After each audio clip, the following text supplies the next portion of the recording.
Hello guys, welcome to मित्तलो lectures. जैसे कि हमारा सब्जेक्ट चल रहा था law of torts including motor vehicle act. इस सब्जेक्ट का आज का हमारा टॉपिक होगा volenti non fit injuria maxim के बारे में, और इस मैक्सिम की लिमिटेशंस कौन कौन सी है। इस मैक्सिम को हम डिसाइडेड केसेस के ज़रिए आपको समझाएंगे, केस लॉज के ज़रिए।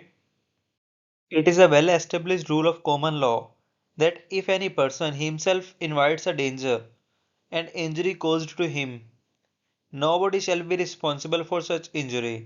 तो एक काफ़ी वेल एस्टेब्लिश्ड रूल है कॉमन लॉ का कि अगर कोई एक पर्सन किसी डेंजर को इनवाइट करता है और उस डेंजर को इनवाइट करने से उस पर्सन को इंजरी कोज होती है, उस पर्सन को चोट लगती है, तो कोई अनदर पर्सन उस पर्सन को लगी इंजरी के लिए रिस्पॉन्सिबल नहीं माना जाएगा। Such principle is commonly known as the doctrine of voluntary non-fit injuria। तो इस ऐसे प्रिंसिपल को कॉमनली बोला जाता है कि doctrine of volenti non fit injuria, इस नाम से इस प्रिंसिपल को जाना जाता है। In other words, such injury shall not constitute a legal injury. तो अगर दूसरे शब्दों में बताया जाए कि कोई भी ऐसी चोट है जिसमें वो पर्सन खुद ही मतलब डेंजर को इनवाइट करता है और उस डेंजर से उसको चोट लगती है, तो वो लीगल इंजरी नहीं कॉन्स्टिट्यूट करती, and as such it is not actionable. So अगर लीगल इंजरी कॉन्स्टिट्यूट नहीं हो रही, लीगल इंजरी जो है वो नहीं हो रही किसी पर्सन को, तो वो एक्शनेबल भी नहीं मानी जाएगी, तो उसके लिए एक्शन नहीं लिया जा सकता उस पर। This maxim is made up of three words. तो जो ये मैक्सिम है वोलेंटी नॉन फिट इंजुरिया, ये तीन वर्ड्स को मिलाकर बनी है। सबसे पहले वोलेंटी का मतलब तो है वोलेंट्रीली, कि अपनी मर्जी से। नॉन फिट का मतलब है नॉट एबल। इंजुरिया का मतलब है लीगल डैमेज और injury. The combined meaning of these three words is that the damage caused by a voluntary action is not actionable। तो कंबाइन मीनिंग की अगर हम बात करते हैं तीनों वर्ड्स की, कि कोई भी ऐसा डैमेज जो अपने ही एक्शन के द्वारा हो रहा है, तो वो एक्शनेबल नहीं है, कि उसके लिए हम किसी अनदर पर्सन से डैमेज वगैरह क्लेम नहीं करवा सकते। Case Smith versus Baker and Sons. Lord Herschell explained the principle this rule, और principle is based on justice. तो जो लॉर्ड हार्शल है उन्होंने इस रूल को मतलब एक्सप्लेन किया, इस प्रिंसिपल को, वोलेंटी नॉन फिट इंजीरिया को। The person who himself invites acts और consents any act for himself, then he can not file suit against these acts. तो कोई भी ऐसा पर्सन जो खुद ही किसी एक्ट के लिए कंसेंट दे रहा है पहले तो, और कंसेंट देने के बाद उस एक्ट को करने से कोई भी इंजरी होती है, तो उस इंजरी के लिए वो खुद ही लायबल है, वो किसी और को रिस्पॉन्सिबल नहीं ठहरा सकता उसके लिए। For example consent can be by expression implied और बाय कंडक्ट। तो जो कंसेंट है तो कंसेंट एक्सप्रेस करके भी दे सकते हैं, ऑरली भी दे सकते हैं, कंडक्ट के जरिए भी दे सकते हैं। Generally in all the games like cricket horse racing implied consent is involved. तो अगर हम बात करते हैं जनरली जो क्रिकेट की गेम है, कि जो क्रिकेट के मैच वगैरह लगते हैं तो वहां पे जाकर जो पब्लिक देखती है, हॉर्स रेसिंग का भी वैसे ही सीन है कि वहां पे जाकर जो पब्लिक हॉर्स रेसिंग देखती है, तो उसमें उनकी पब्लिक की इम्प्लाइड कंसेंट इन्वॉल्व होती है। Case Hall versus Brooklands auto racing club. The plaintiff was watching vehicle racing in defendant's club. तो जो प्लेंटिफ है वो व्हीकल रेसिंग डिफेंडेंट के क्लब में बैठकर देख रहे हैं as a public. Suddenly two vehicles knocked each other, और अचानक से दो गाड़ियों में मतलब आपस में टक्कर हुई, and caused harm to the plaintiff, और प्लेंटिफ को चोट लग गई। The plaintiff filed a suit against the defendant for damages. तो जो प्लेंटिफ है उसने सूट फाइल किया, केस फाइल किया डिफेंडेंट के अगेंस्ट डैमेजेस क्लेम करवाने के लिए। The court dismissed the suit by deciding that for the risk there was implied consent of the plaintiff। तो कोर्ट ने ये सूट जो प्लेंटिफ ने फाइल किया है इसको डिसमिस कर दिया कोर्ट ने, ये बोलकर कि जो इसमें प्लेंटिफ की इम्प्लाइड कंसेंट थी, कि उसको पता था कि यहाँ पे रिस्क है, ये मानकर चला जाएगा कि इम्प्लाइडली कंसेंट थी उसकी, कि वो व्हीकल रेसिंग देखने आया। Case Haynes versus Harwood. Herein the servants of defendant negligently left the horse cart having two horses unattended in Paradise Street, Rothright। तो यहाँ पे ये बताया गया है कि दो मतलब सर्वेंट्स थे डिफेंडेंट के, जिन्होंने लापरवाही करते हुए मतलब जो घोड़ा गाड़ी होती है जिसपे दो हॉर्स लगे हुए थे, उसको मतलब ऐसे लापरवाही से वहां पे खड़ा कर दिया। पैराडाइज स्ट्रीट रोथराइट की जगह जगह का नाम है ये। A boy threw a stone at them, तो एक लड़के ने घोड़ों पे पत्थर मार दिया and they ran helter skelter. तो जो घोड़े हैं वो भाग गए। There was a heavy crowd on road so it became danger to the lives of many people. तो जो रोड है, रोड पे काफ़ी ज़्यादा भीड़ वाला इलाका था वो, तो वहाँ पे काफ़ी पर्सन्स की डेंजर वगैरह उनकी लाइफ को थी। A policeman perceived the danger for a lady and some children from the horse cart। तो एक पुलिस वाला था जिसको लगा कि हाँ, ये एक लेडी को और कुछ बच्चों को हॉर्स कार्ट से काफ़ी ज़्यादा नुकसान हो सकता है उनकी लाइफ को। He by undertaking the risk of his own life ran out to stop the horses and seriously injured। तो जो एक पुलिस वाला था वो घोड़ा गाड़ी को रोकने चला गया और उसको रोकते रोकते मतलब जो पुलिस वाला था वो काफ़ी सीरियसली इंजर्ड हो गया, उसके काफ़ी चोट लग गई। He filed a suit against the defendant for damages. तो जो पुलिस वाला था उसने सूट फाइल कर दिया डैमेजेस क्लेम करवाने के लिए against the defendant. This argument was presented by the defendant that there was no negligence of him in this incident। तो ये आर्गुमेंट प्रेजेंट किया गया डिफेंडेंट की तरफ से कि इस केस में कोई भी किसी भी तरीके की नेग्लिजेंस नहीं थी इस इंसिडेंस में। And the plaintiff did it voluntarily hence he is not entitled for the damages. तो जो इस केस में प्लेंटिफ था कि जो मतलब पुलिस वाला था उसने अपनी मर्जी से ये मतलब एक्ट किया, सो दैट्स वाई इसके लिए वो डैमेजेस क्लेम करने का हक नहीं रखता। But the court did not agreed with this argument. But court इस आर्गुमेंट से एग्री नहीं हुआ कोर्ट, और उन्होंने बोला and said that in such cases the rule of voluntary non fit injuria does not apply. तो कोर्ट ने ये बात कही कि इस केस में, ऐसे केसेस में ये जो रूल है वॉलंटरी नॉन फिट इंजुरिया ये अप्लाई नहीं होगा। Lord Gracer said that when the plaintiff voluntarily undertakes the risk to rescue a person from the danger caused by the defendant and by which he injured, then the above rule is not open for the defendant। तो Lord grazer ने ये बात कही इस case को देखते हुए कि जो प्लेंटिफ है अगर वो अपनी मर्जी से किसी को मतलब किसी पर्सन को रिस्क है उनको बचाने के लिए अपनी मर्जी से अगर कोई उनको बचाने के लिए कोई एक्ट करता है रेस्क्यू करने के लिए, तो जो डिफेंडेंट है, तो डिफेंडेंट ये मतलब नहीं बोल सकता कि उसने जो वॉलंटरी नॉन फिट इंजीरिया का रूल उस पर अप्लाई नहीं कर सकता प्लेंटिफ में।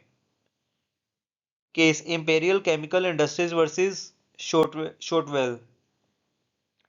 It was said that if a workman ignores statutory warning or instructions given by the employer in performance of his duty, and by this he injured, then it will be treated as damage with consent of the workman।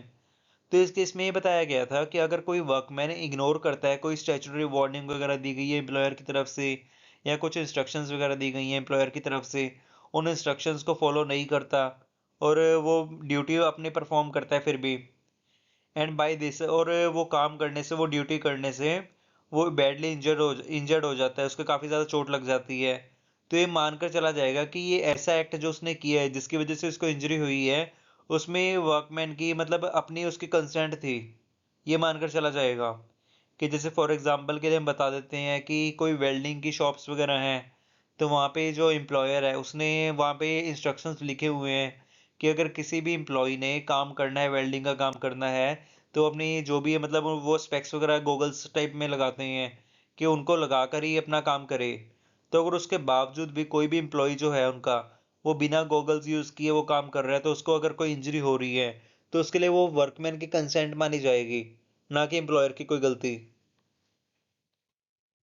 Case Padmavati versus Dugganaika. When a driver was going to bring petrol, then two strangers sat into this jeep by their own will।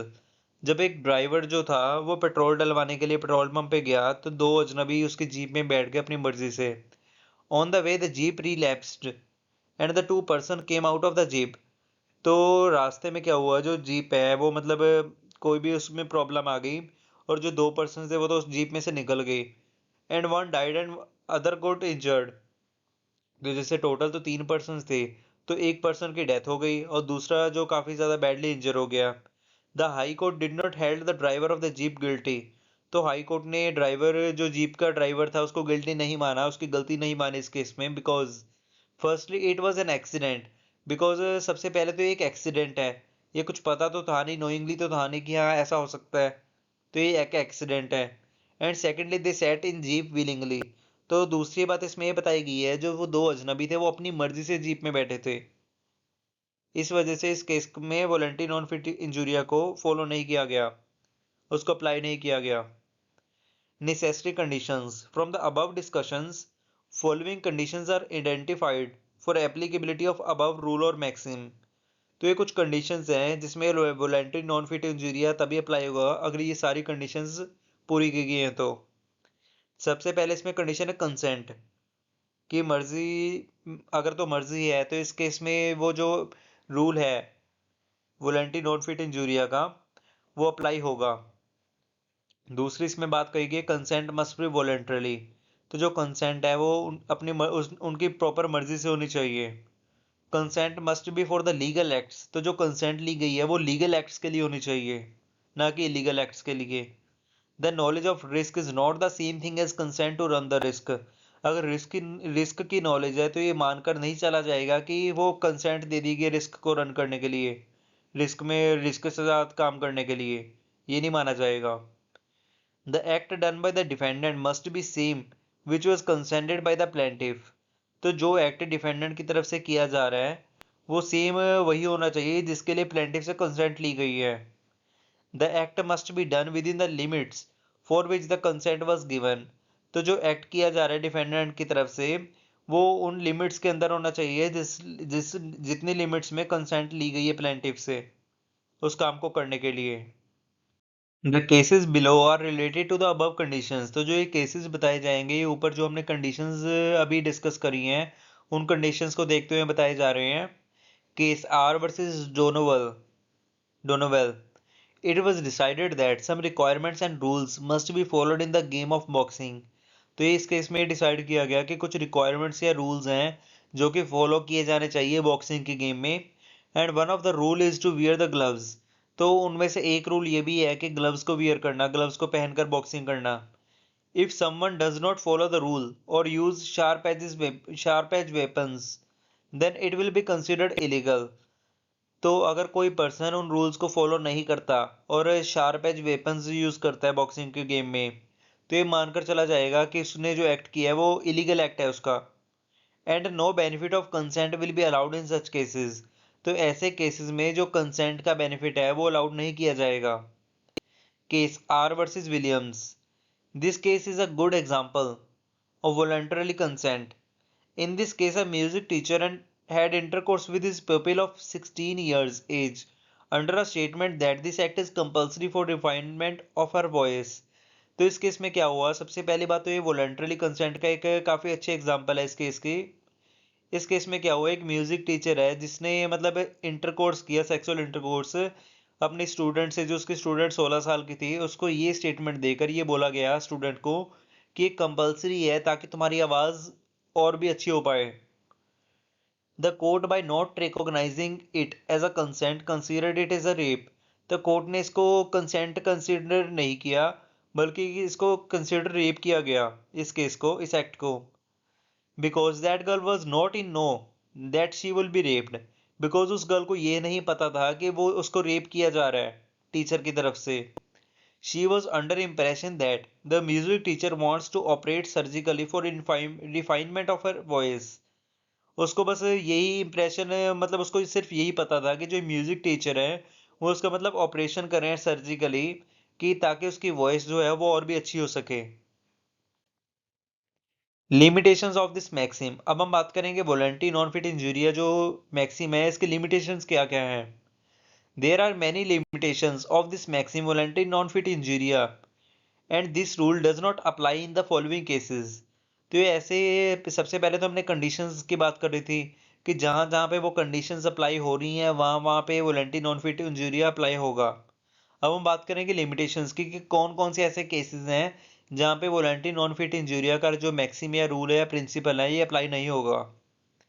सबसे पहला rule तो ये है, the rule और maxim can not be applied in the breach of legal acts, अगर तो legal acts की breach हो रही है तो वहां पे ये रूल अप्लाई नहीं होगा।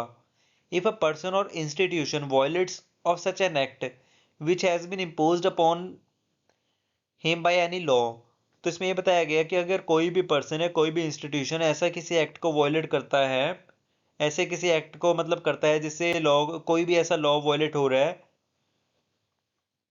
इन case of any damages due to it, अगर वॉयलेशन होने से कोई भी डैमेजेस वगैरह होते हैं, the maximum of consent will not be applicable, तो जो कंसेंट की जो मैक्सिम है ये वॉलंटरी नॉन फिट इंजूरिया, ये एप्लीकेबल नहीं होगी।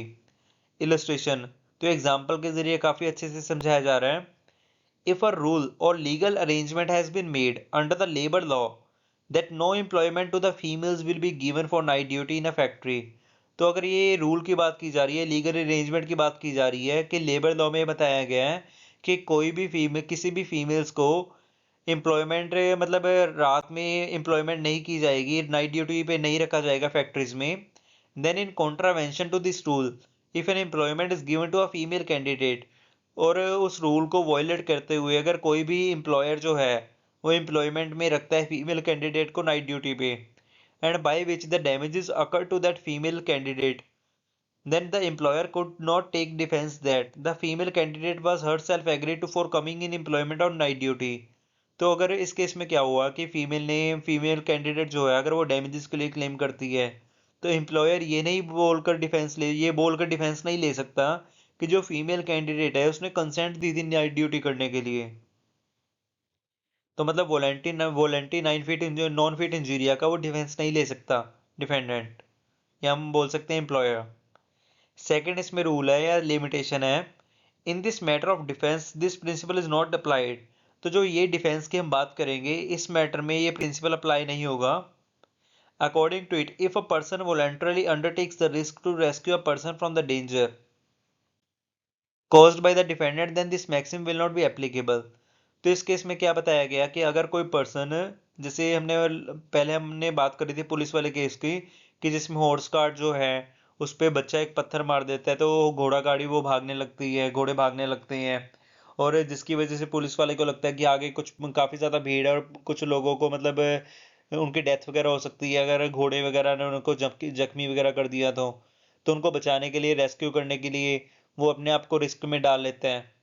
तो इस केस में जो डिफेंडेंट है वो इस मैक्सिम को एप्लीकेबल नहीं करवा सकता। Case Brandon versus Osborne.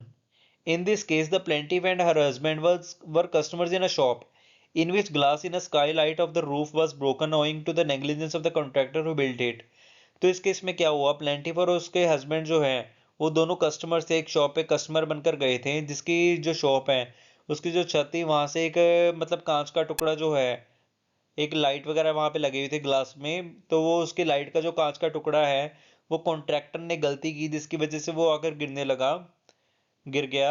The glass fell on the plaintiff's husband, तो जो वो ग्लास है कांच का टुकड़ा है वो प्लेंटिव के हस्बैंड के ऊपर गिरा, और प्लेंटिव के हस्बैंड को इंजर कर दिया, उसने काफी ज्यादा चोट पहुंचा दी।